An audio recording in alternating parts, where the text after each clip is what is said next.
Stingy old Mr. Scrooge has long loved nothing or anyone but his own money. He did not understand the joy that Christmas and New Year brought to others. Therefore, on the eve of the holiday, the old man refused to let his assistant leave work early, who wanted to buy a present for his son.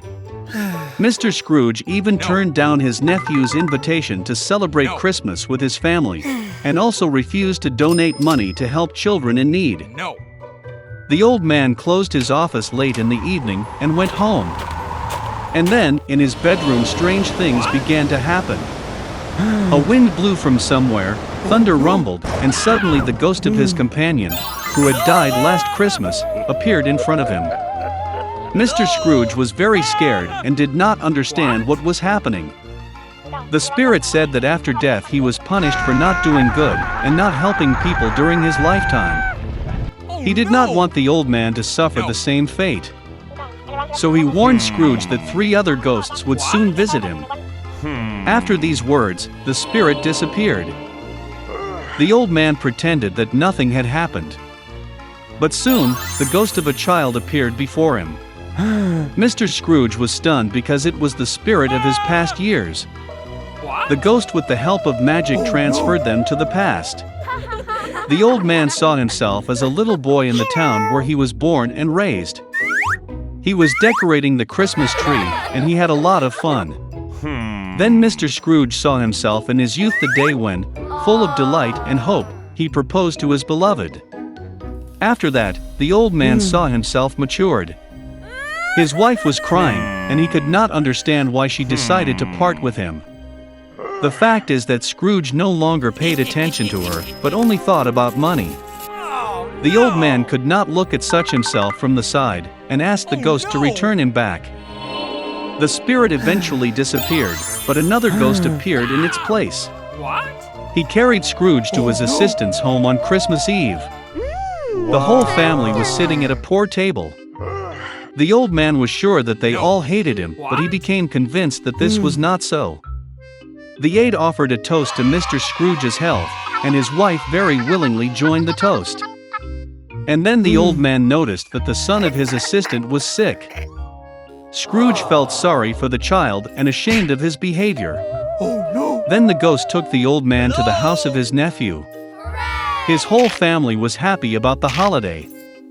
Most importantly, they left a seat at the table for Mr. Scrooge. The old man did not expect to see this. He always thought that the whole family hated him. Eventually the ghost disappeared, but the spirit of future years appeared in its place. He brought Mr. Scrooge to his own funeral. Everyone said that it became easier for them when the old man finally died.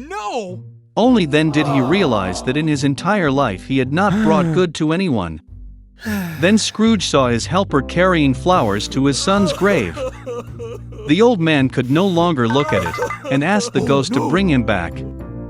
The third spirit disappeared, and Scrooge was back at home. The old man finally decided to change for the better. Fortunately, he found that time had gone back a few hours.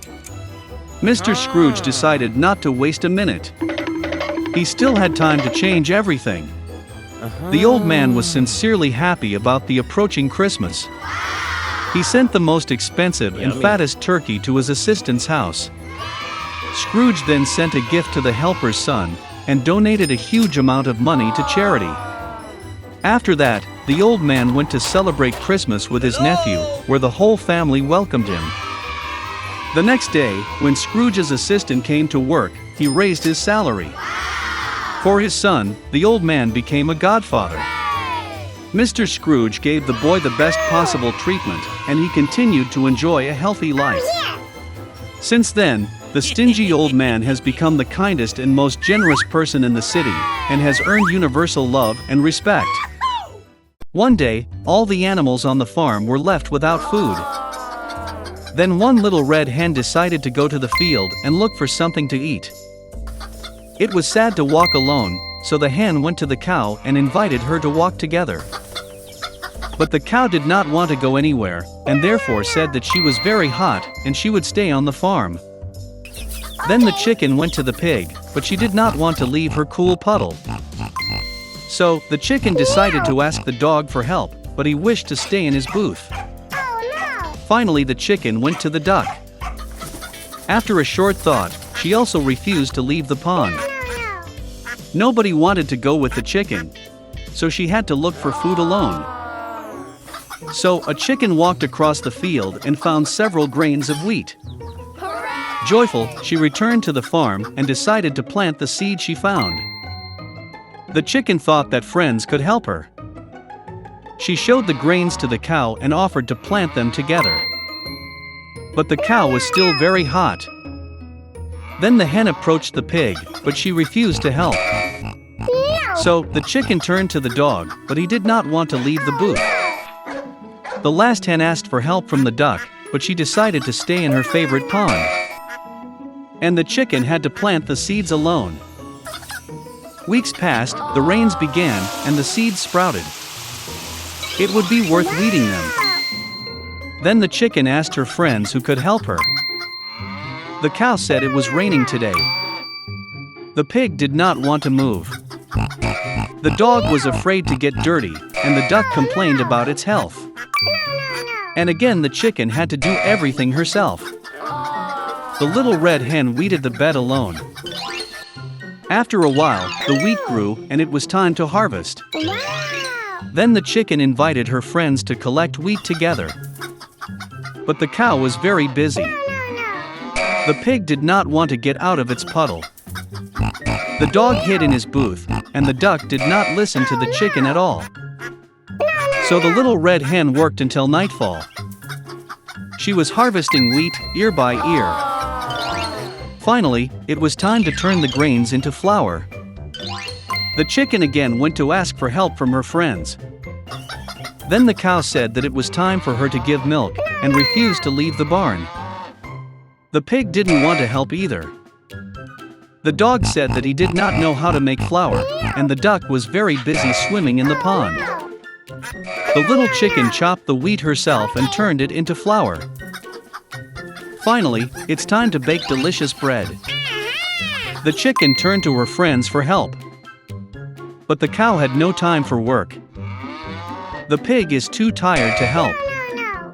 The dog was busy, and the duck said that she did not know how to bake bread at all. This time, the chicken got really angry. She went to the kitchen, and she kneaded the dough from the flour that she ground. She put it in the mold herself, sent it to the oven and waited for the bread to be baked. When the aroma of fresh baked goods spread around, the chicken took the bread out of the oven. She went out into the garden, sat down at the table, and called her friends. Seeing fresh bread, all the inhabitants of the farm crowded around the chicken. They all wanted to eat well. But the chicken said that she would not share with her friends. After all, she made the bread herself, and therefore only she deserved to eat. And with great appetite, the chicken began to peck at the bread. But she couldn't come to terms with the fact that her friends were hungry. Then the chicken decided to share food, but only if her friends promised to continue to help her in everything. Now all the animals were ashamed of their behavior, because they realized that the chicken was right. And they promised to always help each other in everything. The little red hen knew that her friends were learning a real lesson. She shared bread with them.